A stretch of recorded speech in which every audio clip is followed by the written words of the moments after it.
ঈদে ঘরমুখো মানুষের জন্য কুড়িগ্রাম রেল স্টেশনে নেওয়া হয়েছে অতিরিক্ত নিরাপত্তা ব্যবস্থা। পোশাকধারী পুলিশের পাশাপাশি থাকবে সাদা পোশাকে প্রশাসনের তদারকি। বিস্তারিত জানিয়েছেন প্রতিনিধি মনোয়ার হোসেন লিটন। ঘরমুখো মানুষ যারা আসবে এই জেলায় তাদের নিরাপত্তার জন্য অতিরিক্ত নিরাপত্তা ব্যবস্থা গ্রহণ করেছে প্রশাসনের পক্ষ থেকে, সেটি আমরা জানতে পেরেছি।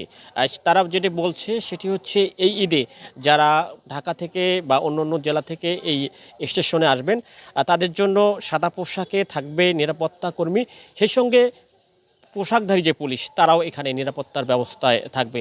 আমি রেলের কর্তৃপক্ষ অর্থাৎ স্টেশন মাস্টারের সঙ্গে কথা বলেছি, তিনি বলেছেন যে তাদের যে প্রতিনিয়ত যে একটা নিরাপত্তা ব্যবস্থা সেটি থাকবে এবং সেই সঙ্গে ঈদকে কেন্দ্র করে অতিরিক্ত নিরাপত্তা ব্যবস্থা তারা করেছে, সেটি আমাকে তিনি জানিয়েছেন। এমনিতেই এই কুড়িগ্রাম জেলার এই স্টেশন অনেকটাই নিরাপদ।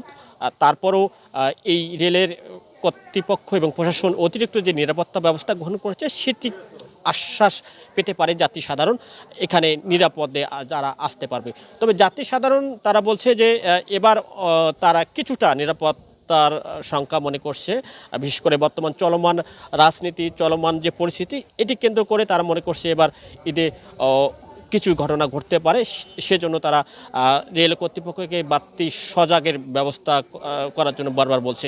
অন্যদিকে কুড়িগ্রামের সবচেয়ে বড় যেটি ভোগান্তি সেটি হচ্ছে এই জেলায় একটিমাত্র আন্তঃনগর ট্রেন।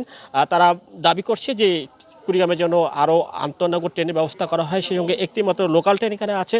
যদি আরও লোকাল ট্রেন ব্যবস্থা করা হয় সেক্ষেত্রে যাত্রীদের ভোগান্তি দুর্ভোগ অনেকটাই কমবে।